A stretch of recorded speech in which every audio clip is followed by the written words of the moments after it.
নমস্কার বন্ধুরা, তোমাদের সবাইকে রূপা পেজে স্বাগত।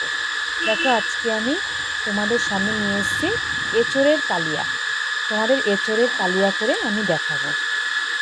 দেখো, আমি এঁচোড়টাকে না হলুদ আর নুন দিয়ে ভিজিয়ে রেখেছিলাম ভালো করে ধুয়ে। এবার আমি কড়াইতে সিদ্ধ করে নেব। দেখো, আমি কড়াইতে দিয়ে দিলাম, দিয়ে আমি সিদ্ধ করে নেব। একটু হলুদ আর একটু নুন দিয়ে দেবো, দিয়ে আমি ভালো করে সিদ্ধ করে নেব। তোমরা চাইলে প্রেশারেও করে নিতে পারো, আমি কড়াইতে করে নিলাম। আমার ভিডিও যদি তোমাদের ভালো লাগে, তোমরা অবশ্যই রূপা পেজে ফলো করে দিও আর শেয়ার করে দিও, খুব খুব খুব শেয়ার করে দিও। দেখো, আমি এবার ঢেকে দেবো 10 মিনিটের জন্য। এবার মাঝে একবার দেখেছিলাম যে হয়েছে কিনা, ঢাকনি খুলে তা একটু হবে দেখে আবার আমি ঢেকে আবার 5 মিনিট আমি ফুটিয়ে নিয়েছি। দেখো, এবার একদম হয়ে গেছে। এবার আমি নামিয়ে দেবো। আর এবার আমি মশলা করে নেব কালিয়ার জন্য। দেখো, আমি আদা, টমেটো আর কাঁচা লঙ্কা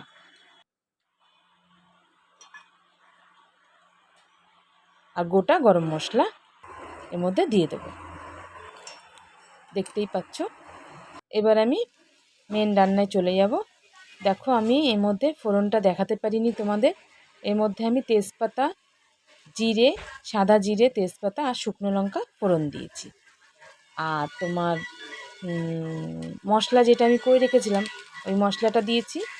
আর ধনিয়া গুঁড়ো আর জিরে গুঁড়ো আর কাশ্মীরি লঙ্কার গুঁড়ো দিয়ে এবার আমি ভালো করে মশলাটা কষিয়ে নেব।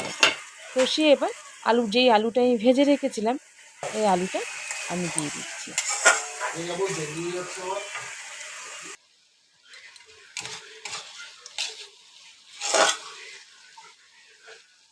এবার আমি এঁচোড়টাও ভেজে রেখেছিলাম, সেই এঁচোড়টাও মশলার মধ্যে দিয়ে দেবো। মশলাটা কষে গেছে, এঁচোড়টা যখন ভাজবে তখন এর মধ্যে একটু কাশ্মীরি লঙ্কার গুঁড়ো দিয়ে, নুন হলুদ তো দেবেই অবশ্যই, কাশ্মীরি লঙ্কার গুঁড়ো দিয়ে দেবো। দেখবে খুব সুন্দর একটা কালার আসে, যেহেতু কালিয়া কালারটা সুন্দর হতেই হবে।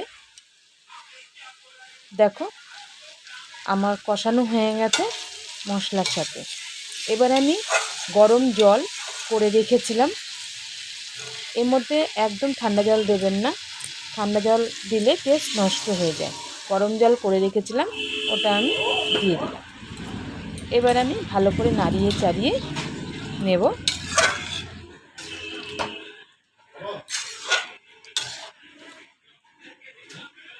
কালারটা না দারুণ এসছে, জানো তো। দুটো টিপস তোমাদের বলে দিলাম, তোমরা এইভাবে করবে। নামাবার আগে আমি ঘি আর গরম মশলা দিয়ে দেবো।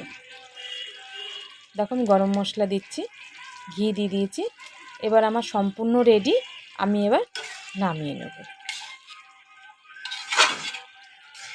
তোমরা এইভাবে করে খেয়ে দেখবে, ভীষণই ভালো লাগে খেতে।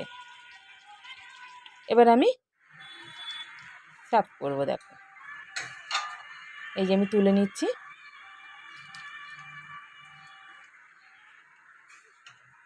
তোমরা আমার চ্যানেলটাকে শেয়ার করে দিও, এই রান্নাটাকে খুব খুব করে শেয়ার করো, যেন সবার কাছে পৌঁছে যায়। কেমন লাগলো অবশ্যই কমেন্ট করে জানাবে। আর তোমরা কে কোথা থেকে আমার ভিডিও দেখছো অবশ্যই আমাকে কিন্তু কমেন্টের মাধ্যমে জানাবে।